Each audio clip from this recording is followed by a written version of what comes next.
Develop model. First one आपण waterfall model पाहिलं, then incremental model, आता ही थर्ड वन आहे रॅड मॉडेल. रॅडचा लॉंग फॉर्म काय आहे? Rapid application development model. आता रॅपिड ॲप्लिकेशन म्हणजे नावातच काय दिसतंय की बाबा ह्याची जी प्रोसेस असणार आहे, या मॉडेलची ॲप्लिकेशन डेव्हलपमेंटची प्रोसेस असणार आहे ती काय असते? फास्ट असते. Okay, faster than other models. इथे बघा फर्स्ट पॉईंट दिलाय, RAD is an incremental software process model that emphasises a short development cycle. Okay, त्याला काय दिलेला असतो? डेव्हलपमेंटसाठी शॉर्ट सायकलमध्ये आपल्याला काय करायचंय? कम्प्लीट करायचे वर्क. रॅपिड ॲप्लिकेशन मॉडेल काय करतं? शॉर्ट टाइममध्ये डेव्हलपमेंट प्रोसेस कम्प्लीट करण्याचा वे डिफाईन करतं. ओके, तर हे पण काय आहे? इन्क्रिमेंटल मॉडेल आहे. ओके, म्हणजे त्याचे जे डिलिव्हरी ऑफ प्रोडक्ट असणार आहेत ते आपण काय इन्क्रिमेंटनुसार होणार आहेत. ओके, फर्स्ट डिलिव्हरीला तुमचं बेसिक फंक्शनॅलिटी, देन दुसऱ्या इन्क्रिमेंटला तुमच्या दुसऱ्या ॲडिशनल फंक्शनॅलिटी तुम्ही डिलिव्हर करणार कस्टमरला, देन थर्ड इन्क्रिमेंट. ओके, जोपर्यंत तुमचं फायनल प्रोडक्ट डिलिव्हर होत नाही तोपर्यंत त्या इन्क्रिमेंट वाईज तुम्ही डिलिव्हरी करणार. त्याला काय म्हणायचं? Incremental software process model. हे पण कोणत्या टाईपचं? इन्क्रिमेंटल सॉफ्टवेअर प्रोसेस मॉडेल आहे. ओके, देन सेकंड वन बघा, using component based construction approach, RAD model distributes the analysis, design, build and test phases into a series of short iterative development cycles. हा कोणता component based approach construction काय करतो? तो follow करतो. Okay, RAD model uses component based construction approach. तो approach use करून तो काय करतो? तुमचे जे ह्या फेजेस आहे, analysis phase, then design, build and test, या ज्या फेजेस आहेत त्याचं काय करतं? डिव्हिजन करतं शॉर्ट आणि इटरेटिव्ह डेव्हलपमेंट लाईफ सायकल्समध्ये. म्हणजेच काय की नंबर ऑफ इटरेशन्समध्ये तुम्ही काय करता? तुमच्या ह्या फेजेस डिव्हाइड करता की ही फर्स्ट इन्क्रिमेंटला तुम्ही काही 2 फेजेस फॉलो करणार, कॅरीड आउट करणार, देन सेकंड फेजला 2 फेज, ओके, सेकंड इन्क्रिमेंटला 2 फेजेस, देन थर्ड इन्क्रिमेंटला 2 फेजेस, असं काय करता तुम्ही? ते तुमचं वर्क आहे ते डिव्हाइड करता. ओके, नेक्स्ट इथे बघा डायग्राम दिलेली आहे. कम्युनिकेशन आणि प्लॅनिंग ह्या ज्या 2 फेजेस आहेत त्या पूर्ण टीम काय करते? त्याच्यावर वर्क करते. ओके, नंतरनं ज्या मॉडेलिंग आणि कन्स्ट्रक्शनच्या फेज आहेत त्याच्यासाठी तुम्ही काय करता? टीम क्रिएशन करता, वेगवेगळ्या टीम बनवता आणि डिफरंट नंबर ऑफ टीम्स काय होतात? पॅरलली वर्क होतात डिफरंट फंक्शनॅलिटीजवर. आपण असं म्हणू की सपोज 5 मॉड्यूल्स आहेत माझ्या प्रोजेक्टमध्ये, त्या फर्स्ट मॉड्यूलवर टीम 1 वर्क करेल, सेकंड मॉड्यूलवर टीम 2 वर्क करेल, थर्ड मॉड्यूलवर team 3, okay, up to N. आणि त्यांना काहीतरी स्पेसिफिक टाइम डेडलाईन दिली जाते. ओके, तर त्या आता इथे काय दिले? 16 to 19 डेज मध्ये ते काय करणार आहे? तुमचं वर्क कम्प्लीट करणार आहे. मॉडेलिंग, रॅड मॉडेलची जी मॉडेलिंग फेज आहे ती 3 फेजेसमध्ये, सब फेजेसमध्ये डिव्हाइड केलेली आहे. Business modelling, data modelling and process modelling. Same construction phase काय केलेली आहे? 3 फेजेसमध्ये डिव्हाइड केलेली आहे. Component reuse, automatic code generation आणि टेस्टिंग.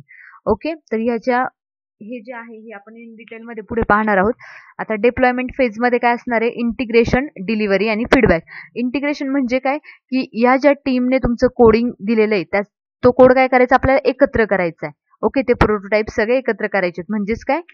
इंटिग्रेशन. नंतर डिलिव्हरी म्हणजे फायनल प्रोजेक्टची डिलिव्हरी. ओके, नंतर ना तुमच्या फीडबॅक, जो युजर यूज करून जो फीडबॅक देणार आहे ती पण फेज कशात येते? तुमच्या डिप्लॉयमेंट फेजमध्ये इन्क्लूड होते.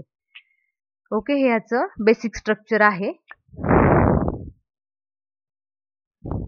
Next, the RAD approach activities. आता कोणत्या कोणत्या ऍक्टिव्हिटीज आहेत आपल्या ह्या नेहमीच्या? प्रत्येक वेळेस आपण जे मॉडेल्समध्ये पाहिल्या ऍक्टिव्हिटीज त्याच आहेत communication, planning, modelling, construction, development. Okay, communication मध्ये काय? Works to understand the business problems. Business problems म्हणजेच काय? तुमच्या बिझनेस ओरिएंटेड प्रोजेक्ट असेल तर त्यांचे प्रॉब्लेम्स काय आहेत? त्यांचे जे प्रॉब्लेम्स आहेत तेच ओव्हरकम करण्यासाठी आपण काय करत असतो? ऍप्लिकेशन डेव्हलपमेंट करत असतो. ओके, मग कम्युनिकेशनचा पर्पज काय असतो? की त्या बिझनेस प्रॉब्लेम्सवर चर्चा करणे. Then planning is essential because multiple software teams work in parallel on different system function. इथे काय लागणार तुम्हाला? रॅड मॉडेल मध्ये इफेक्टिव्ह प्लॅनिंग लागणार आहे. ओके, कारण की काय होणार आहे? नंबर ऑफ टीम्स, तुमचे जे सॉफ्टवेअर टीम्स आहेत त्या काय असणार आहे? मल्टिपल असणार आहेत आणि मल्टिपल टीम्स काय करतात? पॅरलली वर्क करतात, म्हणजे एकाच टाइमला वर्क करतायत. So planning should be effective. Planning काय पाहिजे? तुमचं इसेन्शियल आहे. Okay, then third one is modelling. 3 phases येतात मॉडेलिंग मध्ये, बिझनेस मॉडेलिंग, डेटा मॉडेलिंग आणि प्रोसेस मॉडेलिंग. ते नेक्स्ट स्लाइड मध्ये पाहू. फोर्थ वन बघा, construction emphasises on use of pre existing software components and application.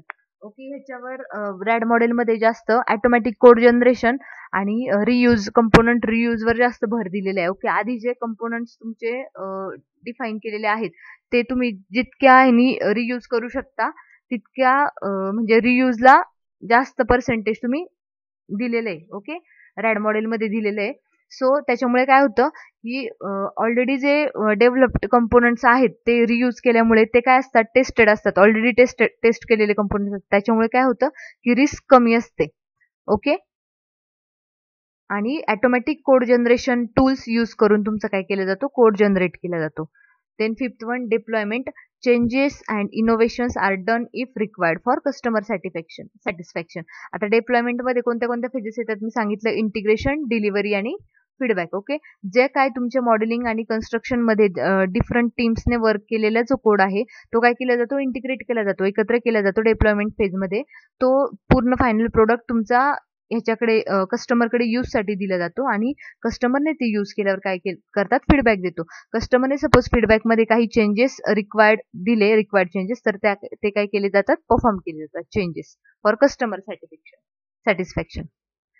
आता बघा, मॉडेलिंग मधल्या 3 फेजेस मधली पहिली फेज काय, business modelling. The business model for the product under development is designed in terms of flow of information and the distribution of information between various business channels.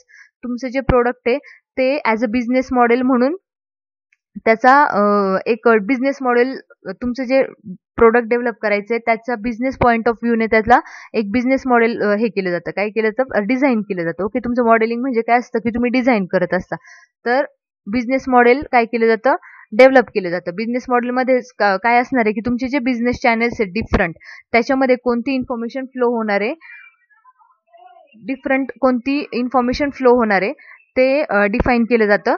नंतर न तुमचं जे प्रोडक्ट आहे त्याच्यासाठी कोणती कोणती इन्फॉर्मेशन लागणार आहे ते डिफाईन केलं जातं. A complete business analysis is perform to find the information. A complete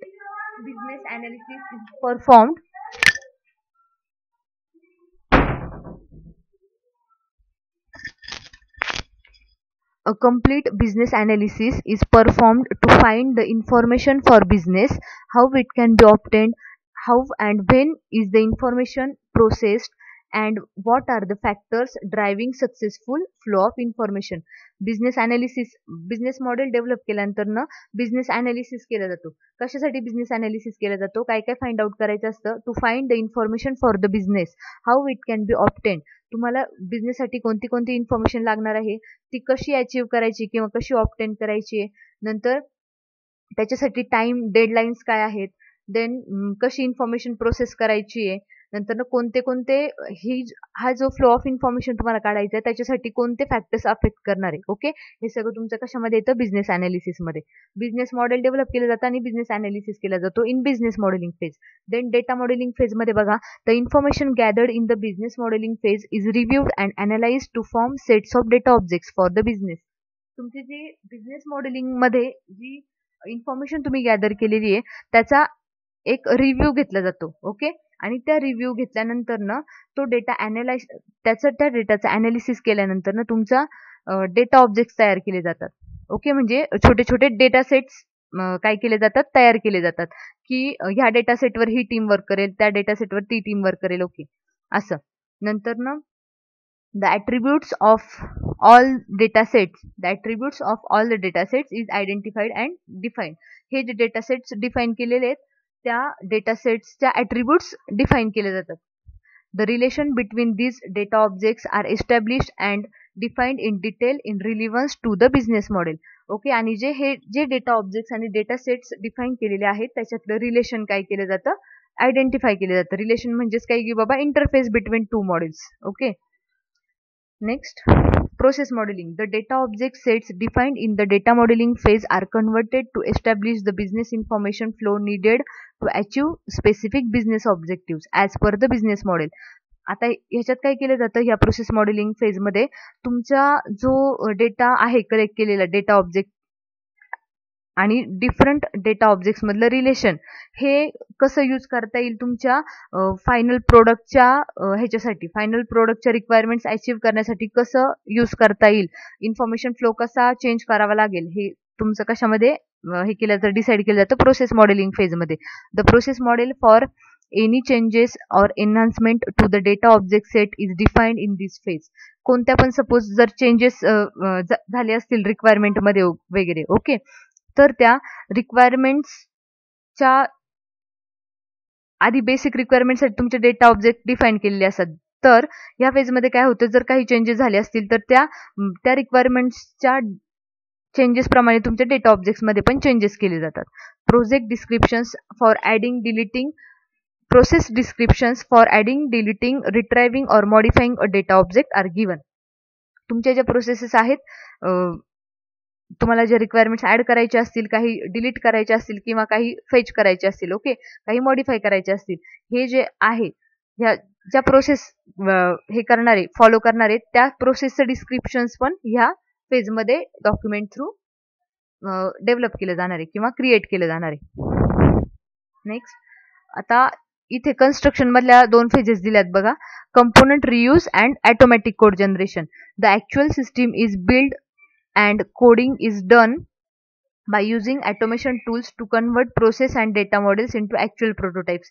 तुमचं ऍक्च्युअल सिस्टीम म्हणजेच काय, तुमचं कोडिंग इथे केलं जातं, ओके, कोडिंग डेव्हलप केलं जातं बाय युझिंग ऑटोमेशन टूल आणि डेटा मॉडेल्स आहेत ते काय केले जातात, ऍक्च्युअल प्रोटोटाइप्स मध्ये हे केले जातात. म्हणजे इथे काय होतं की बाबा ऑटोमॅटिक कोड जनरेशन चे काही टूल्स यूज करून तुमचे जे मॉडेल आहे प्रोसेस मॉडेल ते ऍक्च्युअल कोडिंग मध्ये कन्वर्ट केले जातं आणि कोडिंग करत असताना ते काय करतात, कंपोनंट रियूज म्हणजे काय, ऍक्च्युअल डेव्हलप केलेले जे कंपोनंट आहेत ते शक्य होईल तेवढे रियूज केले जातात. कारण त्याचं बेनिफिट काय असतो, एकतर स्पेस कॉम्प्लेक्सिटी आणि टाइम कॉम्प्लेक्सिटी अशी होते. आणि तिसरा महत्वाचा मुद्दा म्हणजे काय की तुमची जे रिस्क आहे ती काय होते, कमी होते. कारण की जे ऑलरेडी डिफाईन्ड जे आहेत कंपोनंट ते काय असतात, ऑलरेडी टेस्टेड असतात, ओके. त्याच्यामुळेच आपण तेच जर यूज केले तर त्याच्यात रिस्क कमी असते, ओके, फेल्युअरची.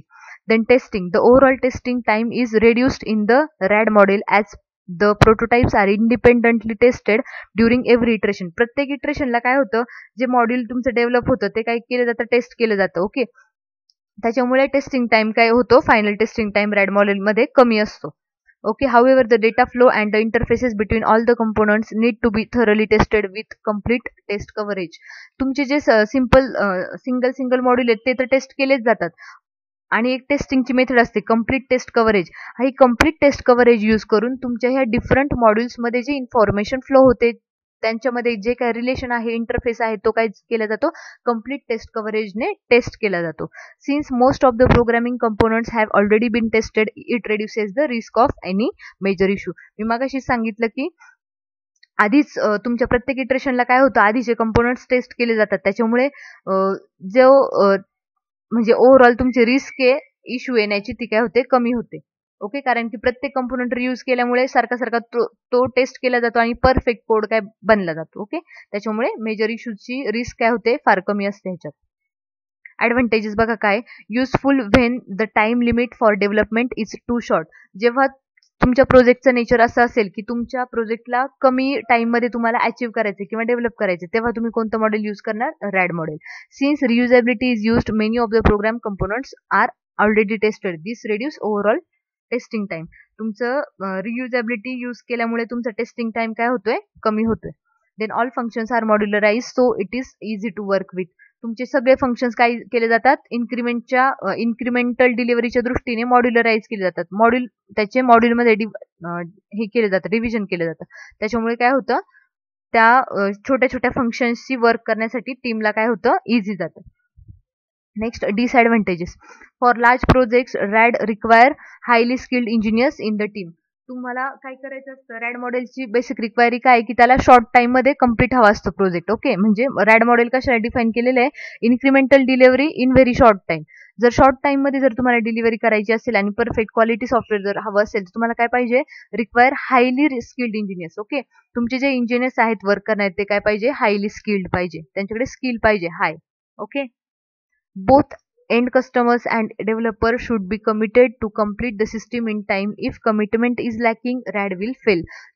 दोन्ही पण पार्टीजने, एंड कस्टमर जो यूज करणार आहे आणि जो डेव्हलप करतो डेव्हलपर, दोघांनी पण काही हे तुमची जी डेडलाईन आहे किंवा जो सिस्टीमचा टाइम आहे डेव्हलपिंगचा, तो काय केला पाहिजे, कमिट केला पाहिजे. दोघांपैकी एकाने जरी टाइमचं लिमिटचं काही प्रॉब्लेम झाला किंवा कमिटमेंट लॅक झाली तर काय होणार आहे, रॅड मॉडेल फेल होणार आहे वर्क होण्यासाठी. RAD is based on object oriented approach and if it is difficult to modularise the project the RAD may not work well. RAD model कशावर वर्क होतं, तुमचं ऑब्जेक्ट ओरिएंटेड अप्रोचवर वर्क होतं. त्याच्यामुळे तो काय करतो, मॉड्यूलमध्ये डिव्हिजन होत असतं की नाही प्रोजेक्टचं. जर सपोज तुमचा एखादा प्रोजेक्ट असेल आणि त्याला जर मॉड्युलराइज करायला डिफिकल्ट गेलं किंवा त्याला करता नाही आलं व्यवस्थित मॉड्यूल डिव्हिजन, तर मग काय होणार आहे, तुमचं रॅड मॉडेल इफेक्टिव्हली वर्क होणार नाही. ओके, हे होतं रॅपिड ऍप्लिकेशन डेव्हलपमेंट मॉडेल. तर आपण नेक्स्ट व्हिडिओमध्ये प्रोटोटायपिंग मॉडेल आणि स्पायरल मॉडेल पाहणार आहोत. या व्हिडिओमध्ये जर काही या पॉइंटमध्ये जर काही डाऊट असेल तर मला विचारा. ओके.